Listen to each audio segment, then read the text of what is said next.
అటు చూడు. ఏ కరడ, ఈ భూదేవి చెప్పిన మాట వినదు. పట్టరా, చాలా పట్టరా.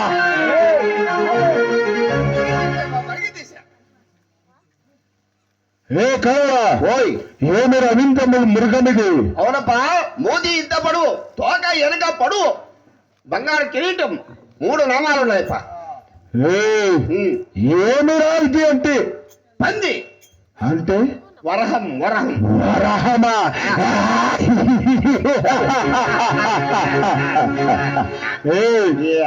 ద్వితీయనే కాంతగర్భమందని జన్మించిన 2 సింహాలు రా మేము. అవును, 2 సీమావులే మీరు. అలాంటి మేము మిక్కిలి వరహాన్ని చంపుతా సిగ్గుచేటుగా. చెప్పా, ఒక పని చేయరా. ఏం చెప్పప్ప? ఈ వరహాన్ని నువ్వే చంపరా. నేనా? ఓ మేము సాయాములో పందిని చంపేస్తే మాకు మసీదులోకి రండి.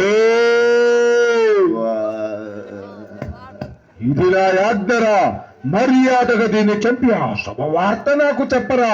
గైకునము గదాదండము అలాగేపా. చంపరా.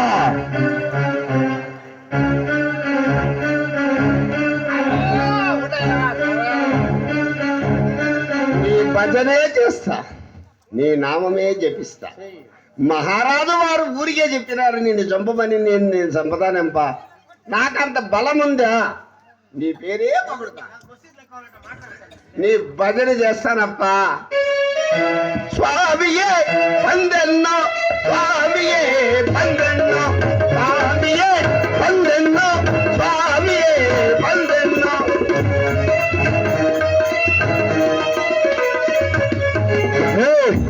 ఏమరా భజన? మీ భజనప్ప, నీ భజన, నీ భక్తి. ఎందులో కై? ఎందుకంటే మహారాజులు వారు వీరాది వీరులు కదా వీరు. మెచ్చి తిరిరా.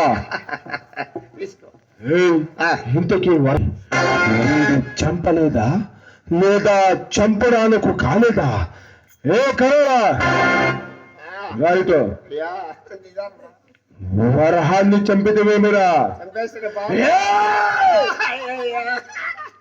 అయితే ఇదేమరా? అయ్యో, ఇది ఇంకొకటి వచ్చింది. 10 పిల్లలు ఈనేది పంది. ఒకటానికి ఒకటి వచ్చింది. కూడా ముందు తల్లి వచ్చింది, ఇప్పుడు పిల్ల వచ్చింది. చంపడానికి చేత కాక ఏదప్పా నిజంగా నేనే చంపేదను చూడమరా. నువ్వే చెబుతావా? వెళ్ళమా.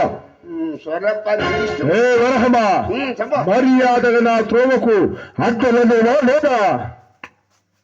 ఏమి వదలవా? నీకు ప్రాణభిక్ష పెడుతున్నా ప్రాణభూముల చేత బ్రతకిపోరా. ఏమి నా మీద ఉత్తమా? అంతట నీచము కలిగిన మగవాడి ఏమరా?